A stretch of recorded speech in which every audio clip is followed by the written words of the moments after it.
We're going to try to solve two of the major problems that are currently on the space sector.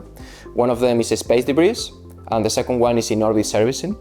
Space debris, as you know, and as you can see in the media and everywhere, is a problem that is growing every day, and we need to have active sources in order to tackle this problem. So our technology tries to solve space debris, building subsystems for a spacecraft that can make a spacecraft that will be launched in the next years have the capability to deorbit, meaning to decrease the altitude when they are on the orbit and to be deintegrated when they re-enter into the atmosphere. The second market that the company would like to address is in-orbit servicing. That involves different type of service that we want to provide in space, like for instance, refilling, reparation, active debris removal, last mile delivery. And to provide these services to the customer, the vehicle that provides this service needs a propulsion technology, because the orbit needs to be changed to approach the customer and also to transport the customer in some scenarios, like for instance, active debris removal. The goal of PERSE is to prepare propulsion system for these in-orbit servicing vehicles, so they can change their orbit without using propellant. That is a change of paradigm. The technology that we are developing is called electrodynamic tethers, and is an awesome technology that is built under three requisites or three traits. The first one is that it's propellant-free, meaning it doesn't need propellant in order to work and in order to solve these two problems of space debris and in-orbit servicing.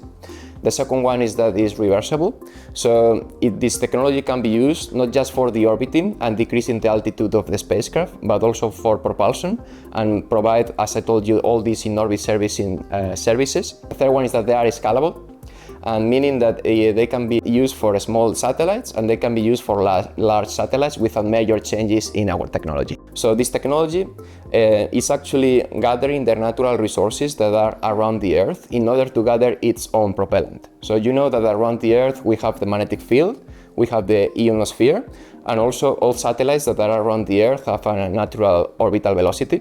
So by combining these three elements, this system can actually gather its own propellant with the technology that we have, and it can be used without the need of extra propellant or without the need of extra technology. So it interacts with the ionosphere, the magnetic field, and the orbital velocity of the spacecraft. Thanks to the support received by the European Innovation Council in the last 6 years, we are close to make an in-orbit demonstration. The EIC funded the ETPAC project that ran from 2019 to 2022, and in that project the partners that participate in ETPAC, they develop a prototype with TRL equal to 4.